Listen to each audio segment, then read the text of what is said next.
తాకట్లో ఉన్న మీ బంగారాన్ని విడిపించి ఆ రోజు ఆన్లైన్ రేటుకి కొంటాం. Sharma gold company. నమస్కారం, వెల్కమ్ టు సుమన్ టీవీ. నేను గీతాంజలి. ప్రస్తుతం మనతో పాటు క్రియా యోగి ఆదూరి ఉదయ్ భాస్కర్ గురువు గారు ఉన్నారు. వారితో మాట్లాడతాం. గురుగారు నమస్కారం అండి. నమస్కారం. గురుగారు, 23వ తారీఖు పోలాల అమావాస్య. మరి ఈ అమావాస్య విశేషం ఏంటి? ఎటువంటి ఆరాధన చేయాలి? లేకపోతే క్రియాయోగి కాబట్టి సాధనా పరంగా ఏదైనా అనుకూలంగా ఉంటుంది? ఎందుకంటే అమావాస్యలు, పౌర్ణమి ఇవన్నీ కూడా చాలా శక్తివంతమైనవి అని చెప్తారు. మరి ఈ అమావాస్య విశిష్టత, అలాగే ఎటువంటి సాధన చేస్తే మంచిదంటారు? ఈ అమ్మవారి అమావాస్య అంటే ఈ అమావాస్యని పోలాలం అమావాస్య అంటారు. ఈ 12 అమావాస్యలు విశిష్టమైనవే, కానీ కొన్ని అమావాస్యలు ఇంకా మరీ విశిష్టమైనటువంటి. అందుకని వీటిని ఏంటంటే అమావాస్య రోజున మనలో ఉండేటువంటి దేహంలో ఉండేటువంటి ప్రాణ అపానాలు నడుస్తూ ఉంటాయి మనందరికీ. కానీ ప్రాణం ఒక దగ్గర నుంచి వెళ్తూ ఉంటుంది, అపానం ఒక దగ్గర నుంచి నడుస్తూ ఉంటుంది అందరికీ సామాన్యంగా. అసలు దాని మీద జాస్య ఉండదు సామాన్య ప్రజలకైతే. భగవద్గీత ప్రకారంగా కూడా యోగ రహస్యం ఏం చెప్పారు ఆయన? ప్రాణాపానాల్ని సంఘటనం చేయండి, కలపండి అన్నాడు. అంటే ఇది ప్రకృతిలో సహజ సిద్ధంగానే ఈ 2 ప్రాణాలు కలిసే రోజు అమావాస్య. మన దేహంలో ప్రాణ అపానాలు 2 కలిసే రోజు ఇది. మనం ప్రయత్నం చేయకుండానే యోగం చేసేవాళ్ళు అలా చేసి కలుపుతారు. కానీ మరి అందరికీ భగవంతుడు సమానం కదా. మరి ఆరోగ్యం కూడా అన్నీ మరి అందరికీ తన వంతు వరకు తను ప్రయత్నం చేస్తాడు. మనమే చెడగొట్టుకుంటే అది వేరే. ఈ పదార్థం తినాలి, ఈ పదార్థం తినకూడదని ఉంటుంది. తినకూడదు తింటే మనకు ప్రాబ్లం వస్తుంది. అదే భగవంతుడిగా మన అందరినీ పుట్టించాడు కాబట్టి ఆ బాధ్యతగా అమ్మవారుగా అదే పోలాల అమావాస్య అని చెప్పేసి వీళ్ళు ఈ అమావాస్య రోజున ఆ అమ్మవారికి నివేదన ఏం చేస్తున్నామో ఆ పదార్థం మన దేహానికి పనిచేస్తుంది అని అర్థం. ఈ వర్షాకాలంలో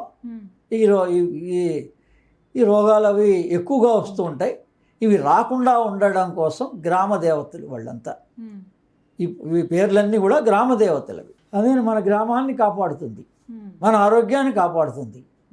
మనం ఏ పదార్థం ఆమెకు నియోగిస్తున్నామో మనం ఆ పదార్థాన్ని మనం స్వీకరించాలి ఆ రోజున, ఇంకా వేరే ఏమి తీసుకోకుండా. అలాగే మనం ఏ మంత్రం, మహాలక్ష్మి సాధన, అమావాస్య అంటే మహాలక్ష్మి సాధన. ఇది చాలాసార్లు చెప్పాం. చాలామంది తమిళ వాళ్ళు అయితే వాళ్ళందరికీ తెలుసు. మన వాళ్ళకి ఇంకా ఇప్పుడు వాళ్ళకు కూడా అర్థమైపోయింది, చేస్తున్నారు. అంటే ఒక అమావాస్య రోజున రోజంతా కూడా మంత్ర జపాన్ని చేయడం, కొంత ఆహార నియమాన్ని పాటించడం, ఇంకా వీలైతే అసలు యాక్చువల్గా లిక్విడ్ డైటే తీసుకోవడం ఆ రోజు. ఇప్పుడు మనం తేనె, నిమ్మకాయ నీళ్లు తీసుకొని ఎలా ఉంటామో ఉండగలిగిన వాళ్ళు, అంటే కాంప్లికేషన్ లేని వాళ్ళు. కాంప్లికేషన్ ఉన్నవాళ్ళు మళ్ళీ లేనిది అవన్నీ చేసి ఇంకా ప్రాబ్లం ఎక్కువ చేసుకోకూడదు. మనం తట్టుకోగలిగే శక్తి ఉన్నప్పుడు తినలేకపోతే ఒక పూట తీసుకోవాలి ఆ పదార్థాన్ని. అమ్మవారికి నివేదన చేసిన పదార్థాన్నే తీసుకోవాలి. మిగిలిన టైం మీద పళ్ళ రసం కానీ, జ్యూసెస్ కానీ, లిక్విడ్ డైట్స్ ఏవైనా తీసుకోవచ్చు మన బలమైనటువంటివి. వాటితో ప్రతి అమావాస్య కూడా, ఎందుకు అంటే చంద్రమా మనసో జాతః, మన మనస్సు మనని డిస్టర్బ్ చేసేటువంటిది దేని ద్వారా? చంద్రుడి ద్వారా. ఆ చంద్రుడు కనపడని రోజు అమావాస్య. అంటే మన మనస్సు డిస్టర్బ్ చేయదు, మనం కాన్సన్ట్రేట్ చేసుకోవచ్చు భగవంతుడి మీద ధ్యానంగా. మనం ఏం చేసుకోవాలనుకున్నామో మామూలు రోజుల్లో కుదరదు కాబట్టి ఆ రోజు తప్పనిసరిగా కుదురుతుంది. మనం ప్రయత్నం చేయటం లేదు.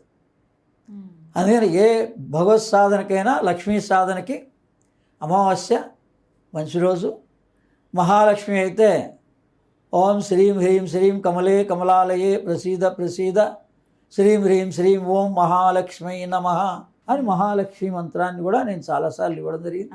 అలాగే ఈ వజ్రవారాహి మంత్రం కూడా మహాలక్ష్మి స్వరూపమే, నారాయణీ స్వరూపమే. వరాహస్వామి యొక్క శక్తి వారాహి. ఇంద్రాణి మాత సుభగా సుపత్ని వజ్ర వైరోచని వారాహి నవరోహి స్వాహ. ఇది మళ్ళీ మనకి ప్రామాణికంగా ఆది శంకరాచార్యులు అందించిన సౌందర్య లహరిలోని 3వ శ్లోకంలో అంతర్గతంగా రహస్యంగా, ఎప్పుడైనా రహస్యం అని ఉంటుంది కాబట్టి ఆ బీజ అక్షరాలు అలా రహస్యంగా ఉన్నాయి.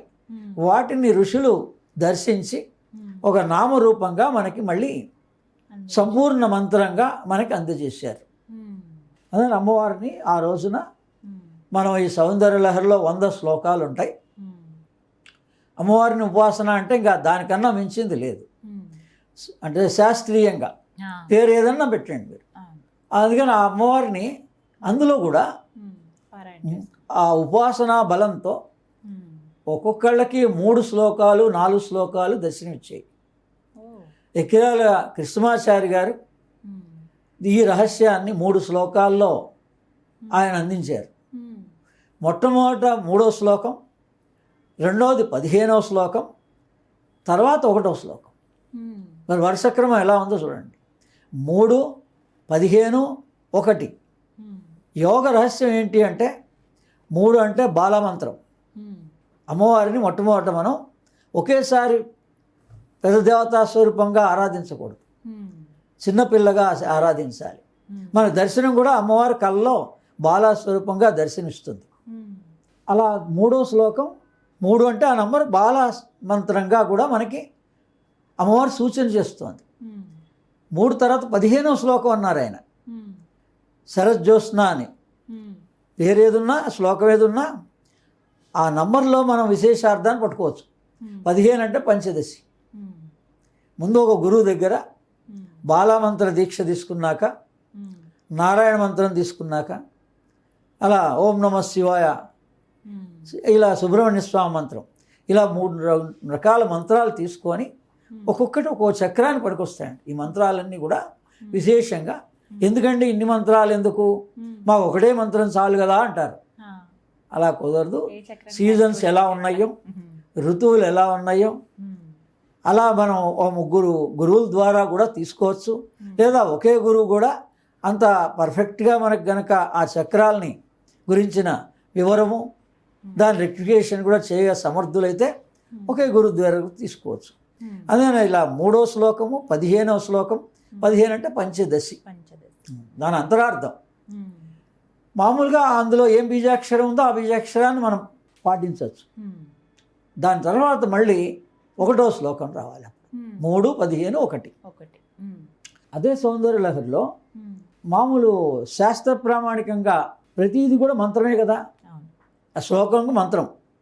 అందుకని ఇప్పుడు భగవద్గీత అయినా అంతే. భగవద్గీతను కూడా దాంట్లో బీజము, శక్తి, కీలకం అని ఉంటాయి. ఎన్ని శ్లోకాలున్నా ఒక గ్రంథానికి బీజము, శక్తి, కీలకము ఉంటుంది. అందులో ఈ సౌందర్య లహరికి బీజం ఏదండి, శక్తి ఏది, కీలకం ఏది అని అడిగితే ఈ 1వ శ్లోకము, మళ్ళీ 3వ శ్లోకము శివశక్త్యాయుక్తో యతి భవతి అనేది మొదటి శ్లోకం బీజం. శక్తి ఒక శ్లోకానికి శక్తి ఇచ్చారు. 3వది కీలకం. ఆ కీలకం ఏంటంటే జపో జల్ప శిల్పే 27వ శ్లోకానికి.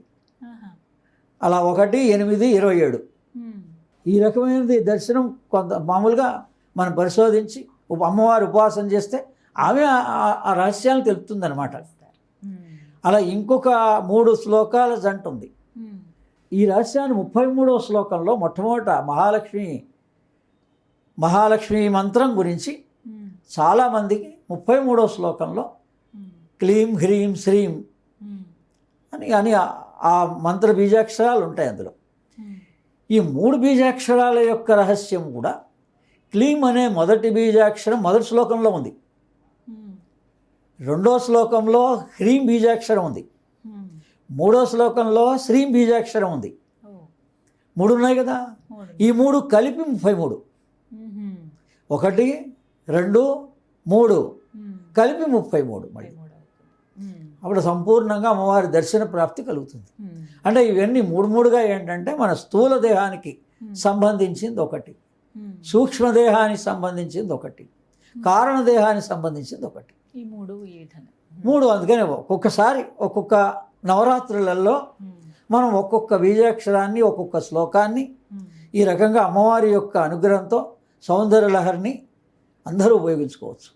ఈ విధంగా అమావాస్య రోజు అందుకని ఆ అమావాస్య, ఆ అమ్మవారి యొక్క విశిష్టతలో ఇంతటి అంతరార్థాలు ఉన్నాయి.